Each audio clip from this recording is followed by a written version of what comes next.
Hello and welcome to the Queber channel. I am Jason, your host. I hope you're all having a wonderful day. Now, I slept quite well last night. Really well, actually. I still woke up during the night quite a few times, but I got some more deep sleep according to my apps that I use.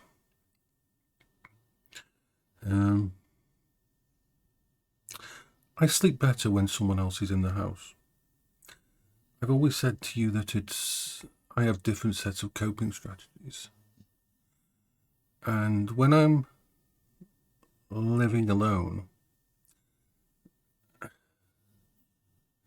there's a lot of people who deal with depression or bipolar or ADHD or autism. You have to be very careful about what you think about when you go to bed, what's on your mind. Because it can be very easy for your mind to go, ooh, this isn't bedtime. This is fun time. It can cause you to get up at 2 a.m. and shave your head. It can cause you to get up at 3 a.m. and sort out the kitchen cupboards. And while this can be fun and interesting to do, it sets in a cycle of fatigue. And the more fatigued you get, the less energy you've got to fight the battles each day. I have had nights where when I've thought, hey, I'm okay tonight, I don't need to do my normal stuff, I don't need to put my Audible book on, I'm just going downstairs to sort of to get myself a drink before I go to bed. And I've ended up sitting down on the floor in the living room for 8 hours till the next morning, not getting a second of sleep because my brain internalized and just started to think about certain things that I couldn't find a way out of. So when living alone, for me, with my specific set of problems, I have to have so many plans in place. Things I need to do, ways to cope. I don't watch an episode of Scrubs in bed at night because I want to watch an episode of Scrubs in bed at night just for the fun of it. It's not just for winding down. It's because I won't get to sleep if I don't watch one. I've got to monitor what my brain's doing. I have to monitor how active I am. And I have to try to modulate all of that I know for me to get 2, 3, 4 hours sleep a night. Last night I actually slept for 5 hours and 32 minutes. I have an app. I can even show you it. Today's sleep compared to other night's sleep. Let's go into my sleep performance is usually pretty damn bad.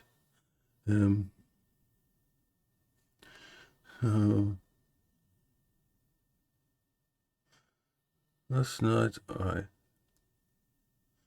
we need to, where is it? We want,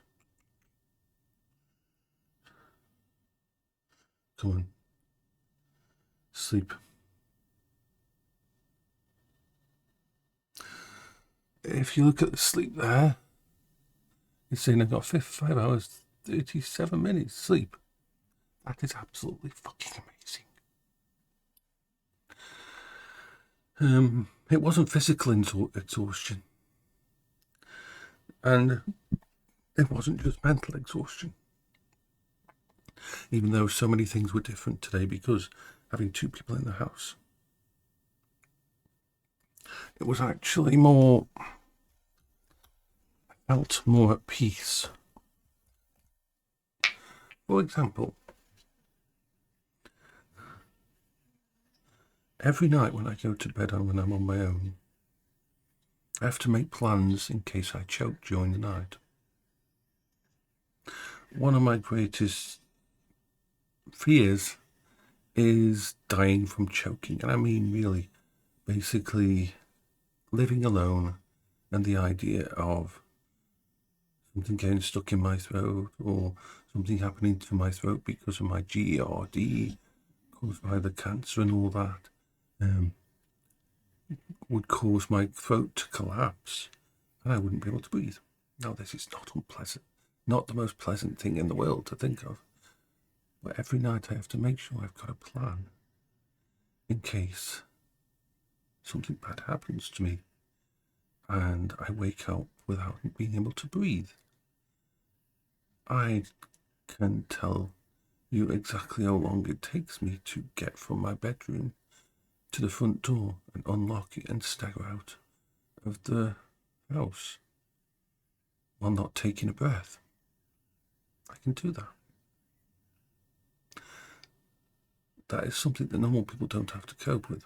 But for me to sleep at night, I have to have a plan in place for that, just in case. Now, when people are in the house, I don't do that. I don't need that plan. I'm not alone. I can negate those exhausting plans that I have to have in place.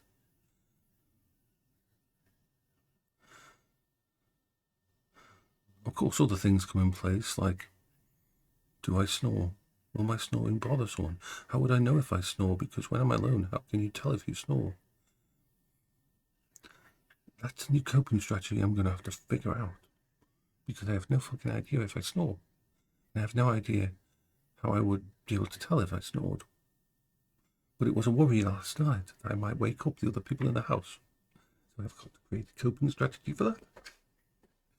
But that's a far better coping strategy than worrying about choking during the night. And all those coping strategies have to be in place before I go to bed. And that's the important thing, before I go to bed. I can't sort out any of these coping strategies when I lie down in bed, because if I do them when I lie down in bed, I will not get to sleep. So I have a whole new set of coping strategies now.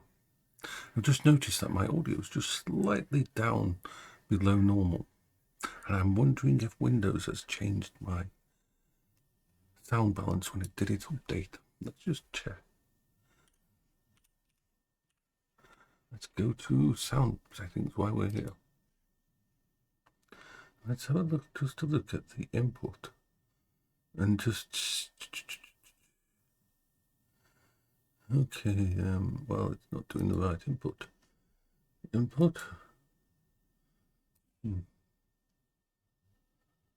not really sound control panel. I'm just going to check. Although why I'm using it's not the best time, but let's go to recording, go to here, go to properties, and see if Windows has done a sneaky thing. No, it's still okay. Okay, it's just because I'm talking lower, because there's other people in the house. So the thing is,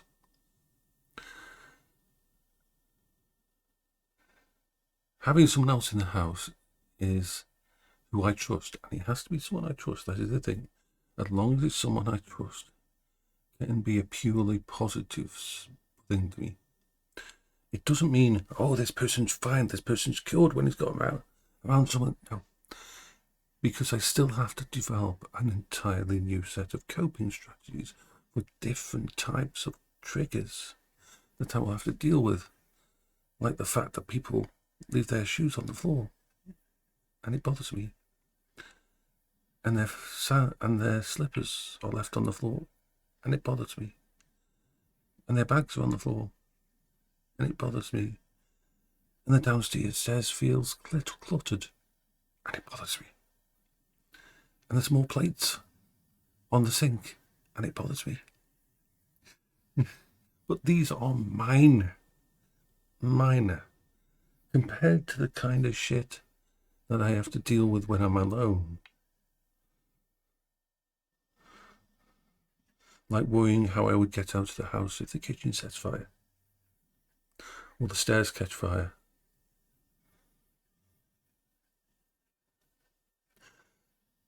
These are low-level stuff. Having someone else in the house. And for the record, every single room in my house has two smoke alarms, and which also do carbon monoxide as well. 2. I've got an optical one just there in here, and I've got my Nest Cloud AI computing one in the corner over there. 2 completely separate types, meaning that every room is covered by a dual system. This has allowed me to sleep during the night. Again, coping strategies. There's a completely different set of coping strategies when it comes to people being in the house. And these other coping strategies are very much aligned with my old coping strategies when I was looking after Paola. And I much prefer these coping strategies. Dealing with things that are like a person putting leaving their flip-flops in the middle of the room on the floor is absolutely fucking minor and easy and a breath of fresh air and something else to go focus on, compared to you're living alone. What if this happens? Nobody will be here to save you. Nobody's here to talk to you. What if your internet goes down? You've got nobody to talk to. And therefore I had to create all these coping strategies where I've got an AI to talk to, where I've got all my music and TV and television shows and movies on a hard drive and system in the cupboard and a backup in that, because most of my coping strategy is related around all of this. Having someone in the house gives another option. Now, in no way does this mean that I will rely on this person or put too much on these people. They're my friends. But the good thing is they're my friends who I can be myself with. I don't have to mask with them or even try to mask. I don't have to try to explain to them why I'm doing something. They understand. They've dealt with shit themselves. So it brings a level of peace. It's never going to be perfect. It doesn't help me be a productive member of society. But it can mean that it helps me. It's like having an external motivator in the house. For example, a good example of this for anybody who's watching is this. When you live alone, you let yourself slide. You do. There's not many people, except for people who've got OCD, really bad OCD, so on. Most people let themselves slide. They won't cook as good a meal for themselves, eat healthy. They won't do all these things because there's nobody watching them. There's nobody to experience it with them. They won't cook the best meals. They won't keep the place as tidy or clean. They won't pick up after themselves as much because there's no one there external for them to anchor themselves with.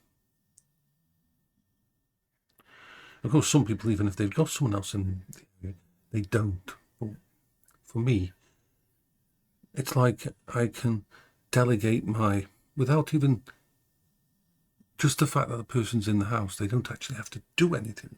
Just the fact that another person is in the house. I can say, okay, yes, I will do this at this time. Yes, I will get this done. But once again, it all relates to the fact that it can't be a stranger.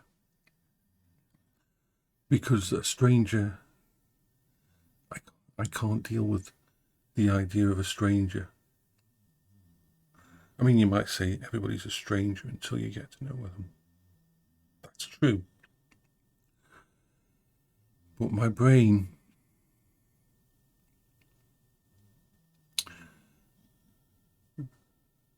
stranger danger. It's having to explain everything to someone is monumentally exhausting, and even worse, having to mentally explain something to someone, not actually explaining to them, but explaining it to them in your own head over and over and over and over and over, because you think everything you do, you've got to describe in detail and tell the person why you're doing it. Why am I acting so strange? Why am I doing it this way? And then there's the pure horror and depression and that comes from how most people out there lie. I have been very lucky to surround myself with people who tell the truth at most points in time, and have been able to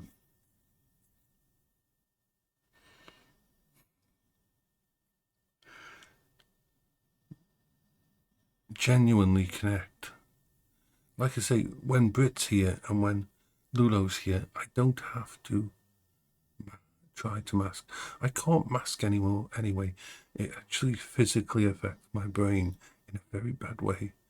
It really fucks me up if I try to. It's all part of the I can't lie anymore. I can compartmentalize.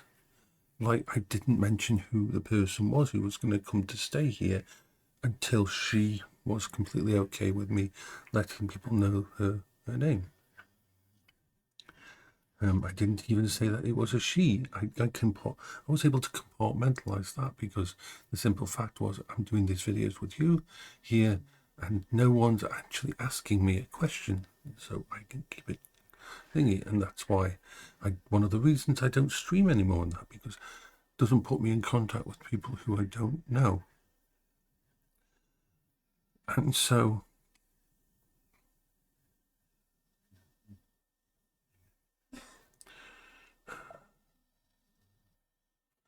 this whole system of the difference between someone I can trust and someone who I can't, it's not comparable. I can't just call.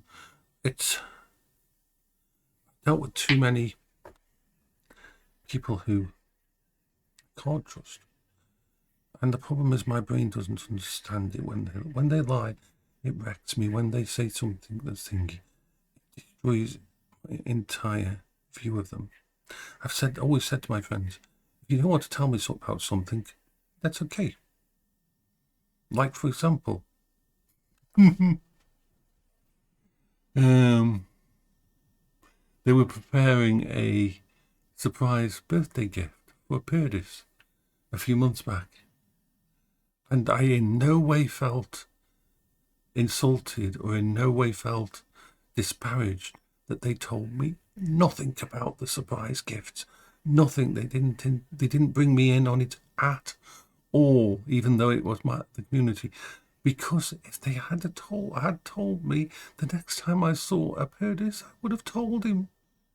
I wouldn't have been able to stop myself. So it's okay when people around me who I trust keep certain things from me. That's different from lying to me. That's different from deceiving me, because that's okay. No one has to share everything. I will always share everything. But this is a new change to my life. From what they're delivering my bed later this week, so I'll have a bed in here. Although I'm actually going to miss my air mattress. I fucking love air mattresses. I get the most peaceful sleep when I'm lying on the floor on an air mattress, even if it's a little one. This is what camping would be ideal with me. I would sleep really well in a tent, but it'd have to be a tent where I could have all my computers. Then lying on the floor with just a simple air mattress, we deal with no problem, nice and peaceful, CB. But without the computers and everything, yeah. Do my daily. This is very good for you. And I'm going to give you 2 reasons why this is good for. The first is going to be completely normal. Doing this helps circulate your blood, strengthen dexterity. And if you use a lot of computers and do repetitive stuff on there, doing this kind of movement can help strengthen your hand, resist stuff, the thingy. It's very good for you. And for all those guys out there, so this one next part is going to be not safe for work, but you'll thank me for this. If you're a guy or a girl and you want to have a bit more manual dexterity, a bit more, how can I put it, be able to last longer when you're pleasing your wife or girlfriend with your hands,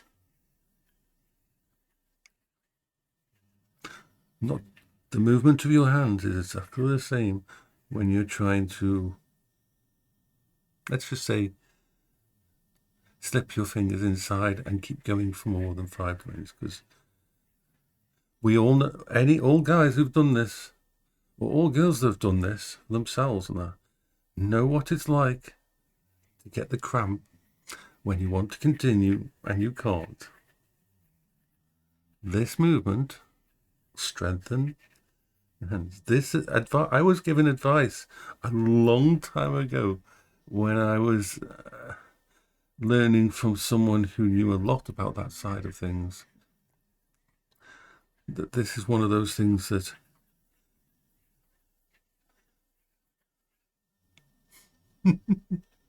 yeah. So that's just something from my past that makes me laugh. And I like to put something like that in my videos now and then. It's very easy for people to think that a person who's older and that doesn't have a libido or doesn't think about these things. Of course, I've always been completely open about stuff like that. But no, I do this now because I'm in my 50s now. And I want to keep my hands are very important to me. I have never got, I'm very surprised I've never got arthritis or anything in my hands, or repetitive strain problems with my hands due to the amount of time I spent on computer. I've been using a computer fucking keyboard since the late, very early 80s. 40 odd years I've been using a keyboard of some kind with a computer. And thankfully my hands still have no pain in them and good dexterity, which is fucking amazing.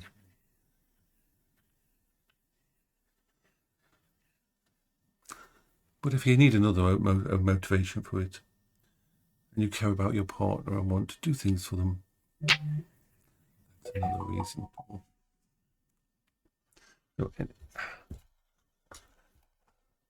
So, this is Jason for the Weber channel. I hope you're all having a wonderful day.